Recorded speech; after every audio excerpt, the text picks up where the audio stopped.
Hello दोस्तों, नमस्कार। दिन भर की बड़ी खबर बिना देरी के बताएंगे, जहां सबसे पहले बताएंगे प्रधानमंत्री नरेंद्र मोदी जी के साथ मोहम्मद यूनुस की मुलाकात संभव नहीं, अमेरिका में बातचीत को फिर क्यों छटपटा रहे हैं बांग्लादेश के अंतरिम सरकार के मुखिया, बताएंगे दोस्तों। वहीं बताएंगे आखिर ट्रंप ने क्यों कहा मोदी शानदार व्यक्ति हैं, अगले हफ्ते उनसे मुलाकात करूंगा। क्या ट्रंप प्रधानमंत्री मोदी जी से वाकई में मिलेंगे, क्या संभव है? तो वहीं पाकिस्तान में 50 किलोमीटर अंदर तक घुस आया तालिबान, मच गई भगदड़ दोस्तों। तो वहीं क्या रहा जम्मू कश्मीर में पहले फेज के चुनाव का हाल, क्या हर जगह सही से हो पाई वोटिंग, सारी जानकारियां विस्तार से बताएंगे। तो वहीं वन नेशन वन इलेक्शन पर रूठे विपक्ष को मनाने के लिए प्रधानमंत्री मोदी जी के ये 3 दूत आए सामने। कौन कौन से वो 3 दूत हैं? तो वहीं प्रधानमंत्री मोदी लोगों को देने जा रहे हैं एक और बहुत बड़ी सौगात, अब मिलेगा महंगे रिचार्ज से छुटकारा। क्या प्लान लेकर आ रहे हैं प्रधानमंत्री नरेंद्र मोदी जी, एक से एक बड़ी खबर बताएंगे। बस आप वीडियो के अंत तक बने रहेगा। और खबरों में आगे बढ़ने से पहले देश भारत का पुरजोर समर्थन करते हैं तो वीडियो को लाइक करके चैनल को सब्सक्राइब करके बेल आइकन दबा के कमेंट में जय हिंद अवश्य कह दीजिएगा। बात करें पहली बड़ी खबर की, जहां प्रधानमंत्री मोदी के साथ मोहम्मद यूनुस की मुलाकात असंभव, फिर भी अमेरिका में बातचीत को क्यों छटपटा रहे हैं। दरअसल प्रधानमंत्री नरेंद्र मोदी जी संयुक्त राष्ट्र महासभा में समिट ऑफ द फ्यूचर को संबोधित करने के लिए 21 सितंबर से अमेरिका का 3 दिवसीय दौरा करेंगे। इस दौरान उनके बांग्लादेश की अंतरिम सरकार के प्रमुख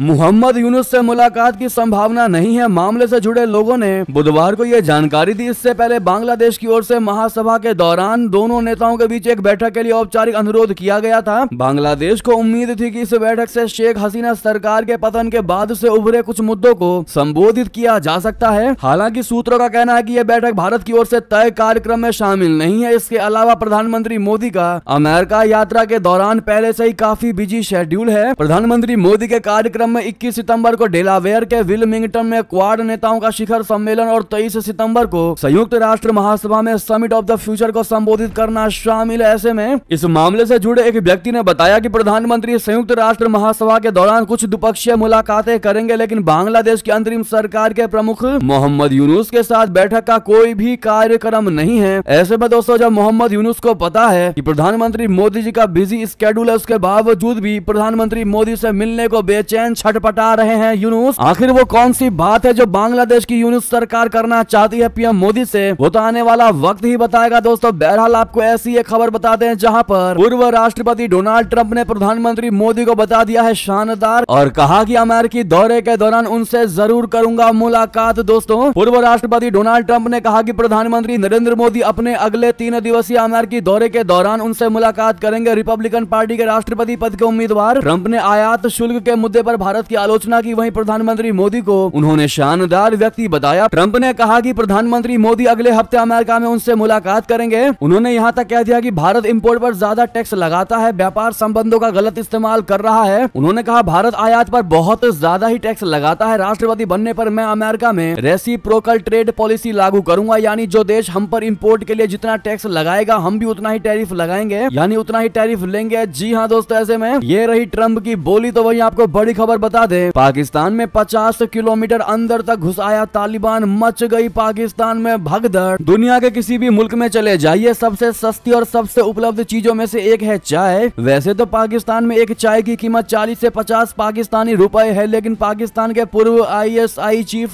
की एक कप चाय उसके मुल्क को बहुत महंगी पड़ रही है। अफगान सीमा पर मुनीर के सैनिक मारे जा रहे हैं। डूरंड लाइन पर रह रहे लोगों को अपना आशियाना छोड़ना पड़ रहा है। पहले से ड्रैगन के पास गिरवी रखी पाकिस्तान की जमीन पर अब तालिबान कब्जा कर रहा है। 1.5 साल पहले तक पाकिस्तान के करता धरता यानी पूर्व प्रधानमंत्री इमरान खान और पूर्व ISI चीफ हामिद मीर दोनों ही इस वक्त जेल में हैं। पाकिस्तान अफगानिस्तान सीमा पर जो हालात हैं उसके लिए मौजूदा इस्टेब्लिशमेंट इमरान खान और फैज हामिद को जिम्मेदार ठहरा रही है। अफगान इलाके से पाकिस्तान की चेक पोस्टों पर बड़े हथियारों से लगातार फायरिंग की खबर आई है। दरअसल बीते कुछ दिनों से पाकिस्तान अफगानिस्तान सीमा पर जबरदस्त संघर्ष जारी है। युद्ध जैसे हालात हैं। अफगानिस्तान की तालिबान फोर्स लगातार फौज को निशाना बना रही है। काबुल और कंधार से बड़े बड़े टैंकों की मूव शुरू हो चुकी है। पाकिस्तानी कैंपों पर बड़े बड़े रॉकेट दागे जा रहे हैं। मशीन गन और राइफल तक से जोरदार गोलीबारियां हो रही हैं। बीती रात भी पाकिस्तान और तालिबान लड़ाकों के बीच जमकर गोलीबारी हुई। दोस्तों, अब इस पर आप क्या कहना चाहेंगे? लेकिन एक छोटे से कप की चाय का इतना बड़ा खामियाजा भुगत रहा है पाकिस्तान। तो वहीं आपको बता दें, जम्मू कश्मीर में पहले फेज में 59% प्रतिशत वोटिंग, टूटा 7 चुनावों का रिकॉर्ड। किश्तवाड़ा में सबसे ज्यादा मतदान। दोस्तों जम्मू कश्मीर विधानसभा चुनाव 2024 के पहले चरण में 59% मतदान हुए हैं। जम्मू कश्मीर के मुख्य निर्वाचन अधिकारी पीके पोले ने बताया है कि केंद्र शासित प्रदेश में बुधवार को पहले चरण का विधानसभा चुनाव शांतिपूर्ण तरीके से संपन्न हुआ। इस चरण में लगभग 59% मतदान हुआ, जो पिछले 7 चुनावों में सबसे अधिक है। इस आंकड़े में थोड़ी वृद्धि होने की संभावना है, क्योंकि सुदूर क्षेत्रों से अंतिम रिपोर्ट और डाक मतपत्रों के परिणाम आना बाकी है। पहले चरण के तहत राज्य के 7 जिलों के 24 विधानसभा क्षेत्रों में मतदान हुआ। मतदान शाम 6 बजे तक चला और इसके बाद मुख्य निर्वाचन अधिकारी ने संवाददाताओं से बातचीत करते हुए चुनाव को शांतिपूर्ण बताया। पोले ने कहा कि कुछ मतदान केंद्रों से हल्की कहासुनी और हाथापाई की छोटी मोटी घटनाओं की खबरें मिली हैं, लेकिन कोई भी ऐसी घटना नहीं हुई जिसके कारण पुनर्मतदान की आवश्यकता पड़े। जी हाँ, बता दें मतदान में विभिन्न जिलों के प्रदर्शन की बात करें तो किश्तवाड़ जिले ने सबसे अधिक मतदान प्रतिशत दर्ज किया है। यहाँ 77% मतदान हुआ, जो राज्य के अन्य जिलों के मुकाबले सबसे ज्यादा है। तो वहीं दोस्तों पुलवामा की बात करें तो पुलवामा जिले में सबसे कम यानी 46% मतदान हुआ। अब आप एवरेज निकाल सकते हैं, 46 से लेकर 77% के बीच में मतदान पड़े हैं। ये जिले के सुरक्षा की दृष्टि से काफी अहम था पुलवामा, जहां पर सबसे कम वोटिंग हुआ है। दोस्तों तो वहीं आपकी राय तो इस पर बनती है, तो वहीं बता दें वन नेशन वन इलेक्शन पर रूठे विपक्ष को मनाएंगे प्रधानमंत्री मोदी के ये 3 दूत सामने आए। इनके नाम दोस्तों वन नेशन वन इलेक्शन यानी कि एक राष्ट्र एक चुनाव के प्रस्ताव पर केंद्रीय कैबिनेट ने बुधवार यानी 18 सितंबर को मंजूरी दे दी। वन नेशन वन इलेक्शन पर विपक्षी दलों ने नाराजगी जताई है। इसको लेकर अब बड़ी खबर सामने आ रही है, जो आपको हम बताने जा रहे हैं। दोस्तों केंद्र सरकार की ओर से इस मुद्दे पर विपक्षी दलों से बातचीत के लिए 3 मंत्रियों को जिम्मेदारी सौंपी गई है। मोदी कैबिनेट में शामिल केंद्रीय रक्षा मंत्री राजनाथ सिंह, केंद्रीय कानून मंत्री अर्जुन राम मेघवाल और किरेन रिजिजू को विपक्षी दलों के साथ बातचीत करने की जिम्मेदारी सौंपी गई है। केंद्र सरकार वन नेशन वन इलेक्शन के मुद्दे पर सभी विपक्षी दलों का समर्थन पाने की कोशिश करेगी। दोस्तों यदि लोकसभा और विधानसभा चुनाव एक साथ होते हैं तो चुनाव आयोग को नई इलेक्ट्रॉनिक वोटिंग मशीनें खरीदने के लिए हर 15 साल बाद लगभग 10,000 करोड़ रुपए की आवश्यकता होगी। चुनाव आयोग ने सरकार को सूचित किया है कि हर इलेक्ट्रॉनिक वोटिंग मशीन का जीवन 15 साल का होता है। इस तरह एक देश एक चुनाव की स्थिति में एक ईवीएम का उपयोग 3 चुनावों के लिए ही किया जा सकेगा। ऐसे में वन नेशन वन इलेक्शन पर 30% कम हो सकता है खर्चा। चुनाव आयोग का अनुमान है कि लोकसभा चुनाव के लिए लगभग 11,80,000 मतदान केंद्र स्थापित करने की आवश्यकता है। ECI के सूत्रों ने कहा कि अगर विधानसभा चुनाव भी एक साथ होते हैं तो उस स्थिति में अधिक ईवीएम की आवश्यकता होगी। सूत्रों ने कहा कि प्रत्येक मतदान केंद्र पर ईवीएम के कम से कम 2 सेट की आवश्यकता होगी, एक लोकसभा के लिए और दूसरा विधानसभा के लिए। अब आपको बताते हैं अगर वन नेशन वन इलेक्शन होते हैं तो आपके राज्यों पर क्या क्या असर पड़ने वाला है। दोस्तों अगर ये कानून पारित होता है और 2029 में एक साथ देश भर में लोकसभा और विधानसभाओं के चुनाव होते हैं तो कई राज्य विधानसभाओं का कार्यकाल पूरा होने से पहले ही उसे भंग करना होगा। पिछले साल यानी 2023 में करीब 10 राज्यों में नई विधानसभा का गठन हुआ है, जिनका कार्यकाल 2028 तक है। यानी 2028 में फिर वहां चुनाव होंगे, लेकिन 2029 में ये सभी विधानसभाएं भंग हो जाएंगी। ऐसे में इन 10 राज्य विधानसभाओं और राज्य सरकारों का कार्यकाल केवल 1 साल के करीब ही रह सकेगा। इन 10 राज्यों में हिमाचल प्रदेश, मध्य प्रदेश, छत्तीसगढ़, राजस्थान, कर्नाटक, तेलंगाना, मेघालय, नागालैंड, त्रिपुरा और मिजोरम शामिल है। जी हाँ, अब इस पर आपकी राय तो बनती है दोस्तों, क्या वन नेशन वन इलेक्शन लागू होना चाहिए? जवाब देना मत भूलिएगा आप लोग। तो वहीं बता दें सिंधु जल समझौते में बदलाव हो, भारत ने इसको लेकर उठा दी है मांग। पाकिस्तान को गिना दिए हैं 3 कारण। दोस्तों भारत ने सिंधु जल समझौते में बदलाव की मांग की है। इस संबंध में भारत की ओर से एक औपचारिक नोटिस पाकिस्तान को 30 अगस्त को भेजा गया है। दोनों देशों के बीच 1960 में इस संबंध में सिंधु एवं अन्य 5 नदियों के जल के इस्तेमाल को लेकर समझौता किया गया था। सिंधु जल समझौते के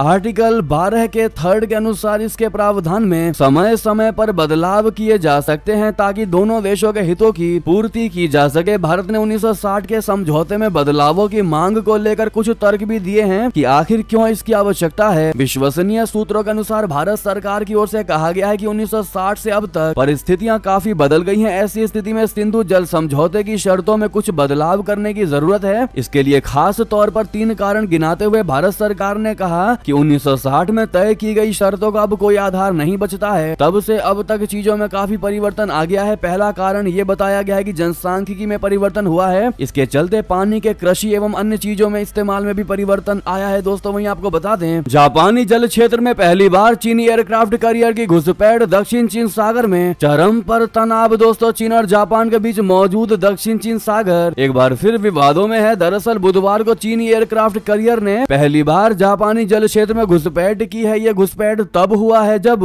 चीन जापान के नजदीक एक बड़ा नौसैनिक अभ्यास कर रहा है। इससे दोनों देशों के बीच तनाव बढ़ गया है। जापान के रक्षा मंत्रालय ने कहा कि बुधवार को पहली बार 2 विध्वंसक पोतों के साथ चीन का एक एयरक्राफ्ट कैरियर जापान के दक्षिणी योनागुनी और इरिओमोटे द्वीपों के बीच गुजरा। इस दौरान चीनी युद्धपोत ऐसे क्षेत्र के बीच से होकर गुजरा जो जापान की तटरेखा से 24 समुद्री मील तक फैला हुआ है। संयुक्त राष्ट्र के प्रावधानों के तहत इस क्षेत्र पर जापान कुछ हद तक नियंत्रण कर सकता है। तो वहीं आपको बता दें सीरियल धमाकों से फिर दहला लेबनान। रेडियो सेट फटने से अब तक 3 की मौत, सैकड़ों घायल। जी हां, लेबनान एक बार फिर विस्फोटों से दहल उठा है। इस बार रेडियो सेंटो में विस्फोट हुआ है। इन धमाकों में 3 लोगों की मौत हो गई है। हादसे में कई लोग घायल हो गए हैं। ये घटना उन विस्फोटों की श्रृंखला के बाद हुई है जो पहले भी पेजर को निशाना बनाकर किए गए थे। हालिया विस्फोट वायरलेस संचार विशेष रूप से हैंडहेल्ड रेडियो में हुए हैं, जिन्हें पेजर की तरह ही लगभग 5 महीने पहले हिजबुल्लाह ने हासिल किया था। इस घटना के बाद घायलों को इलाज के लिए अस्पताल ले जाया गया है। तो वहीं हमने ही हिजबुल्लाह को उसके घर में घुसकर मारा। जी हां, इजराइल का बड़ा कबूलनामा मोसाद, आईडीएफ और शिन बेट ने बनाया था पूरा प्लान। बता दें इजराइल के रक्षा मंत्री योआब गैलेंट ने कहा कि युद्ध तेजी से उत्तर की ओर बढ़ रहा है। गैलेंट ने उत्तरी इजराइल में रमत डेविड एयर फोर्स बेस के दौरे के दौरान कहा कि आईडीएफ, शिन बेट और मोसाद सभी एजेंसियों ने साथ मिलकर ये काम किया। तो वहीं बता दें ब्रिटेन ने ई वीजा परिवर्तन अभियान किया शुरू। भारतीयों सहित प्रवासियों से कर दिया ये आग्रह। दोस्तों ब्रिटेन ने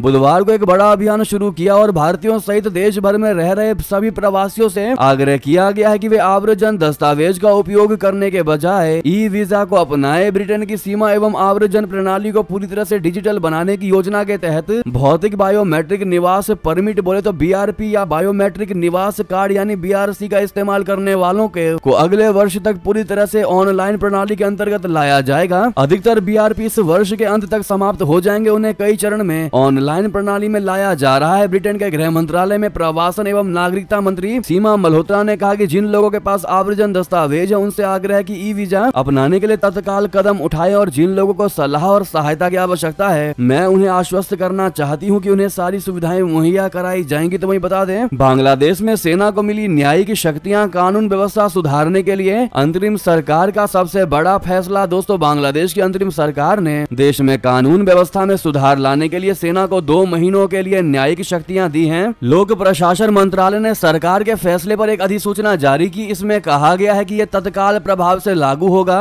शक्तियां सेना के कमीशन प्राप्त अधिकारी को दी गई है। ये अधिकारी अगले 60 दिनों तक लागू रहेगा। दंड प्रक्रिया संहिता की धारा 17 जो सेना के अधिकारियों को विशेष कार्यकारी मजिस्ट्रेट का दर्जा देती है, उसने कहा कि ये अधिकारी जिला मजिस्ट्रेट, डिप्टी कमिश्नरों के अधीनस्थ होंगे। कानून सलाहकार आसिफ नजरुल ने कहा कि हम कई स्थानों पर तबाह करने वाले कृत्य देख रहे हैं। हालात को देखते हुए सेना के जवानों को न्यायिक शक्तियां दे दी गई हैं। दोस्तों वहीं आपको बता दें मैक्सिको से अमेरिका में अवैध एंट्री करने वाले भारतीयों को लग सकता है झटका। ट्रंप और हैरिस दिखा रहे हैं इन मामलों में सख्ती। दरअसल अमेरिका में अप्रवासियों का मुद्दा इस वर्ष होने वाले राष्ट्रपति चुनाव में जोर पकड़ रहा है। अमेरिका में प्रवासन एक गंभीर मुद्दा बना हुआ है। अमेरिका में शरण की चाह रखने वालों में भारतीयों की एक बड़ी संख्या है। ऐसे में आने वाले चुनाव और पॉलिसी पर भी भारतीयों की निगाहें हैं। ये तकरीबन तय माना जा रहा है कि अमेरिका में नया राष्ट्रपति या तो कमला हैरिस या डोनाल्ड ट्रंप होंगे। जो भी होंगे प्रवासी मुद्दे पर सख्त उपायों का ऐलान कर सकता है जो मैक्सिको के रास्ते से अवैध रूप से एंट्री लेने वाले भारतीय नागरिकों के लिए जोखिम बढ़ा सकता है। इसी संभावना को देखते हुए मैक्सिको में भारतीय दूतावास ने अमेरिका जाने के इच्छुक भारतीयों के लिए 10 सितंबर को दिशा निर्देश भी जारी किए हैं। एडवाइजरी में कहा गया है कि प्रवासियों की संख्या तेजी से बढ़ी है, जिससे मैक्सिको भारतीयों के लिए एक महत्वपूर्ण केंद्र बन गया है। प्यू रिसर्च सेंटर की रिपोर्ट्स कहती है कि अमेरिका में 7,25,000 अनधिकृत यानी अनऑथराइज्ड भारतीय अप्रवासी हैं, जो मैक्सिको और अल सल्वाडोर के बाद गैर दस्तावेज अप्रवासियों का तीसरा सबसे बड़ा समूह है। तो वहीं बता दें अचानक ट्रंप को ऐसा क्या हुआ जो करने लगे कमला हैरिस की तारीफ। कहने लगे कि हमले के बाद हैरिस ने किया था मुझको फोन। जी हाँ, व्हाइट हाउस के एक अधिकारी ने बयान में कहा कि उपराष्ट्रपति हैरिस ने राष्ट्रपति ट्रंप से फोन पर बात की और उन पर हमले में उनके सुरक्षित बचने पर खुशी जताई। वहीं ट्रंप ने भी अमेरिकी टीवी चैनल फॉक्स को दिए कार्यक्रम में इस बात की पुष्टि की। ट्रंप ने कार्यक्रम में कहा कि कमला ने कॉल किया था और उनसे बातचीत अच्छी रही। ट्रंप ने कमला की तारीफ भी की। दोस्तों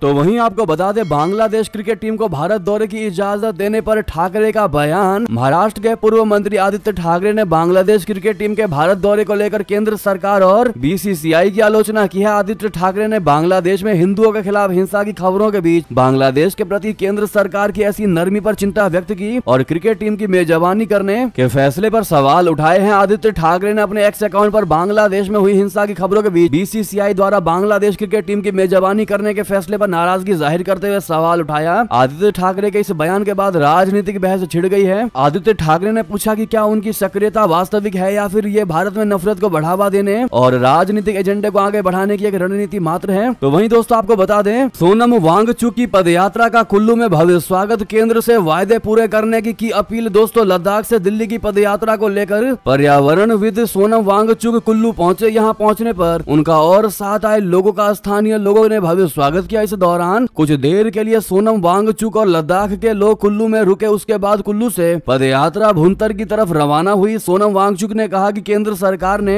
जो चुनाव के समय जनता से वादे किए हैं उन्हें पूरा करना चाहिए। तो वहीं बता दें, जिम्बाब्वे से बहुत बड़ी खबर। जिम्बाब्वे में 200 हाथियों को मारकर मीट बांटेंगे। 40 साल की सबसे बड़ी भुखमरी की वजह से ये फैसला लिया गया है। 7 करोड़ लोगों के खाने का है संकट। दोस्तों जिम्बाब्वे में भुखमरी से निपटने के लिए सरकार ने हाथियों को मारने का आदेश दिया है। न्यूज एजेंसी राइटर्स के मुताबिक जिम्बाब्वे के 4 जिलों में 200 हाथियों को मारकर उसके मीट को अलग अलग समुदायों में बांटा जाएगा। Zimbabwe park and wild life authority ने इस बात की पुष्टि की है। दरअसल जिम्बाब्वे पिछले 4 दशकों में सबसे बड़ी सूखे की समस्या से जूझ रहा है। इस वजह से देश की लगभग आधी आबादी पर खाने का संकट है। अल नीनो की वजह से पड़े सूखे की वजह से देश की पूरी फसल बर्बाद हो गई है। ऐसे में जिम्बाब्वे के 6 करोड़ 80 लाख से ज्यादा लोग खाने की कमी से जूझ रहे हैं। लेकिन दोस्तों सबसे बड़ा सवाल तो ये है, 200 हाथियों को मारकर खा तो लेंगे, लेकिन उसके बाद क्या करेंगे ये जिम्बाब्वे के लोग? समस्या का हल निकालने के बजाय, समस्या को